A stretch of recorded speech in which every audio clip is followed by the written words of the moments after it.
Making good progress on my 28 years old Vmax with 144,000 kilometers. So the winter refresh is coming to an end.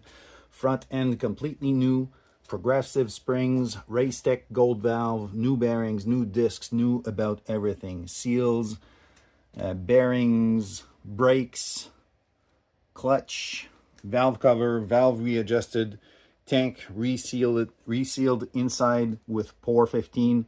Rear end ready to receive today, the rear wheel. So a new rear wheel with brand new hub clutch in there, new bearings, new seals, new about everything. So excited to get this thing out of the garage and getting it for a ride very soon.